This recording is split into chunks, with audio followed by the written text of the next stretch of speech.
Ladies and gentlemen, to the strains of Hava Nagila here, I feel like dancing around with some woman on a chair or something.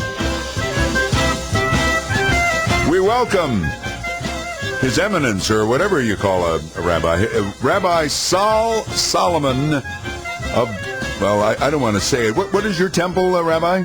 If I may be allowed to say, and thank you so much, Bob Cudmore, for having me on, I am the spiritual leader and founder of Temple Sons of Bitches in Great Neck, New York. Ay. Well, I'm Bob the Goy here, as you well know, Rabbi. I can tell from your voice. Yeah, you actually have a nice mellifluous voice. Well, You're definitely Gentile. Yeah, Gentile voice, kind of. So, what's up, Rabbi? What's up? Oh, the most important thing to hit New York since the building of bridges, since we took it from the Indians. Ladies and gentlemen, my show, my one-man show, Shalom Dammit, an evening with Rabbi Sol Solomon, who happens to be me, will be playing at the Richmond Shepard Theater on East 26th Street in Manhattan from March 13th through the 17th. I hope you will all come. And this is for real. It's playing at the East 26th Street. What was it called again? The Richmond Shepard Theater? Well, do not laugh at Richmond Shepard. He is a brilliant and wonderful man. Seriously, look him up. He has been a producer, a mime, a radio host. He has done everything except build those bridges I was talking about. I mean, actually, if you dig into his past, he probably did. It's the Richmond Shepard Theater, 309 East 26th Street. It's right near 2nd Avenue. All right. Now, the last I knew, that's not the theater district, Rabbi.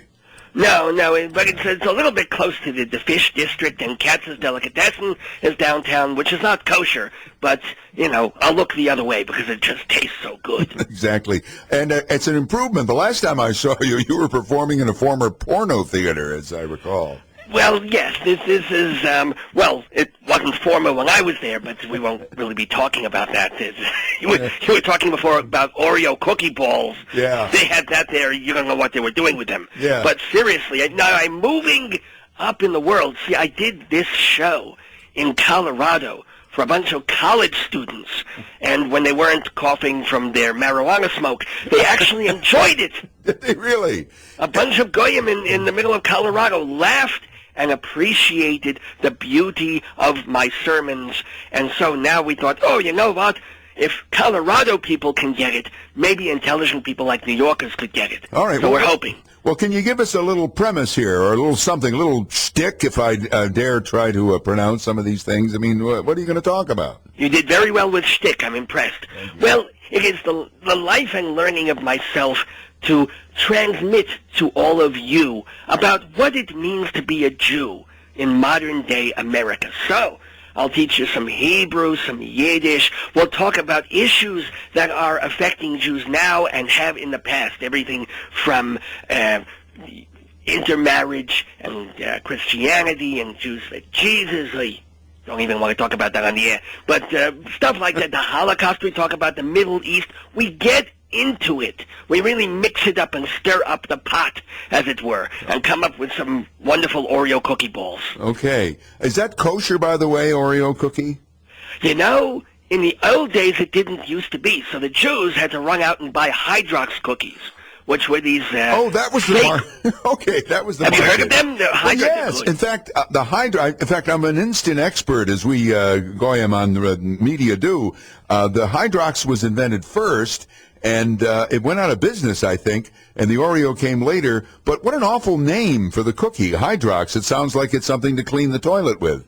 Well, it was the Jewish name was Hydrox, so that worked for us because it got Chai in it. Right. But Jews always try to save money, so when Oreos had the double stuff, Hydrox basically had the half stuff. They took half of it out just because we didn't want to pay for more. All right, but so those are the jokes, folks. Those are one of the jokes. Now, you have a music. I mean, this is a musical, right? I wouldn't ask you to sing for us here, but could you do a little song or a few bars? Tell you what, I will. The songs in this show include songs like "When Jewish Is What You Are" and "Yeshiva Boy." That's our big opening number. Let me sing a little ditty or a little part of it that he called When You're Jewish, and thank you for asking. Certainly, go ahead. If your father and your mother barely tolerate each other, then you're Jewish. Then you're Jewish. If your grandma was O'Grady, but you always called her Sadie, then you're Jewish.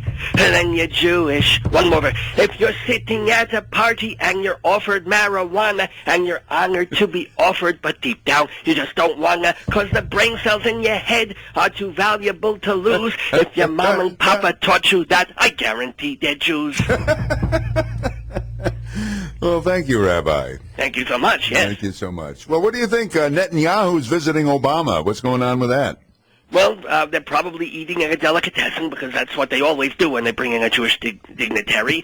And, you know, I talk very much at length in the second act about the Middle East and how, as much as it's wonderful to hope for peace, and it seems like peace should be this really easy thing, it's just not going to happen in our lifetimes. It's just we cannot get along. There's something in humans that we're always going to try and kill each other. Yeah.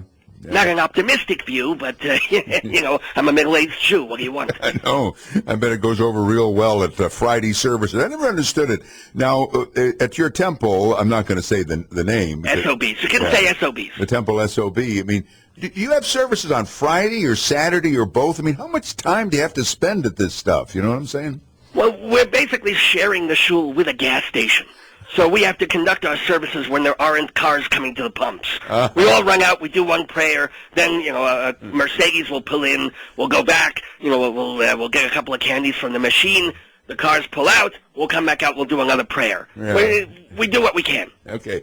Well, the thing was, growing up, you know, I did, you know, as I'm sure you've heard this before from Goys, some of my best friends are Jews, you know what I'm saying? Yes.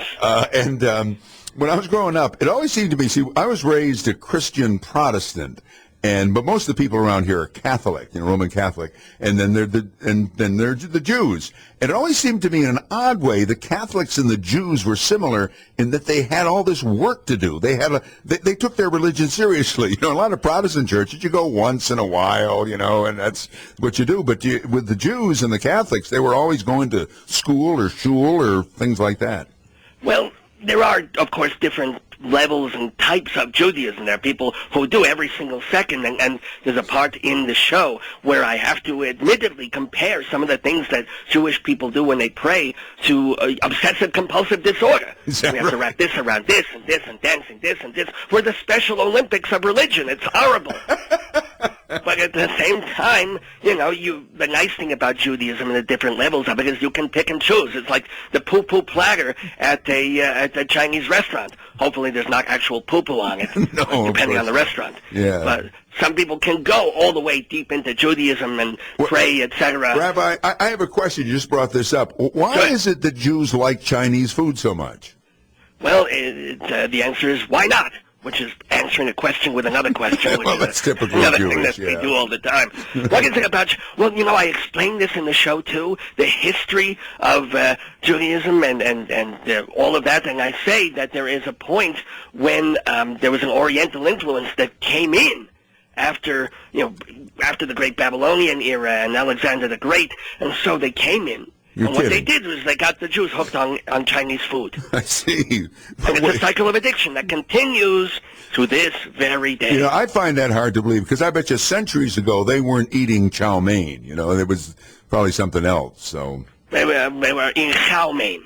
It was the same thing. They just changed the accent. Chow mein. Chow mein. Can you do the ch? Let me hear you do the ch. That's pretty good. You have to wipe the microphone off now? Yeah, I do. Well, okay. It's wiped off. Well, listen, before, you know, because the time is just flitting away talking to... Flit, there it goes. Yeah. Because, but once again, you're on East 26th Street. Sorry to laugh again. You're at East 26th Street. Don't be sorry to laugh. Okay. Let me give, please, the full details. Everybody, first of all, can find out how to get to my show. You can buy tickets online at brownpapertickets.com or go to shalomdammit.com for all the information about Shalom Dammit, an evening with Rabbi Sol Solomon at the Richmond Shepard Theater, 309 East 26th Street in Manhattan near 2nd Avenue. And let me tell you, if your audience, I imagine, is either retired or near dead, doesn't work anymore. Yeah, Most of the performances are matinees. We have a Wednesday at 7:30. All the other shows are at 2 o'clock in the afternoon. Really? So leave the nursing home and go. But when is this taking place, or when does it start, or when do you do it? Oh, it's starting Tuesday from now, March 13th, running just 5 days through the 17th of March. So you got to get down there. Tell your friends, tell your neighbors, tell your enemies, tell my enemies, because I owe them money. Yeah. Now, that means you'll be playing St. Patrick's Day, Rabbi. So That's right. That is our final performance. We're doing a Saturday matinee on March 17th, where I don't know if we can actually do, and instead of kissing the Blarney Stone, I'll have people come up and kiss my kidney stone. I see. By the way, I hate to keep going back to this, but it's one thing that we always think about Jews. I mean, is corned beef kosher? Oh, yes. Corned beef. Anything that doesn't have pig or ham in it is perfectly fine if you kill it the right way. For example, if you're making a sandwich and you have a loaf of bread, you have to make sure that the rye bread was killed in a painless, proper way. I see. But corned beef is fine. It's wonderful. Okay. Delicious. So you will be there in New York City starting this coming Tuesday, a week from today. Is that true? Yes. Exactly. 2 o'clock, Tuesday matinee, March 13th is our first show. Definitely the Wednesday night is already selling very, very well. If you can only do the Wednesday night, great. But we want a lot of people also for the matinees. So look it up at shalomdammit.com. You will not regret a moment of, no, you'll regret several moments. I think you probably will regret a few moments, but... Yeah, you will. I couldn't say that. But no. shalomdammit.com is to find out all the information you need. Now, do you think you could ever bring it upstate? I mean, I don't mean like to the Catskills where Jews were frequently entertaining, but, up here, far upstate, up here. At all they have to do is ask. Bring me up. I bring my musical director, the brilliant Richard Shore, who, by the way, is a Harvard-educated musician. I'm not making this up, so I'm jealous of him. But, he works for me, so I can always tell my parents, hey, I've got a Jewish doctor working for me.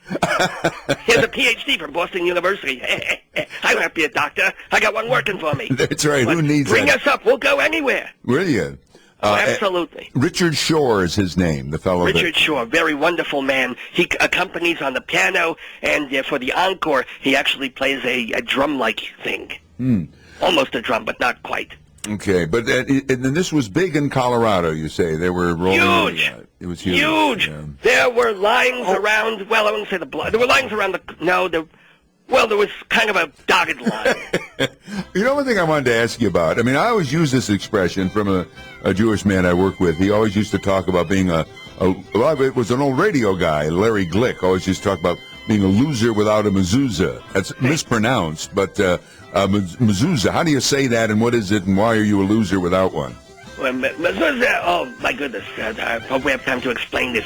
There's a thing that Jewish people put in their doorway, and they nailed this thing up, and inside is a little roll of parchment with prayers or I believe also scripture from the Torah in it. And you put it on the doorway, and what you do is every time you come in through the doorway of your house or the rooms in your house, you kiss it, you look at it, and you're reminded of being Jewish and of the Torah. Unfortunately, some Jews are stupid, and they put that on instead of actual brackets for the door.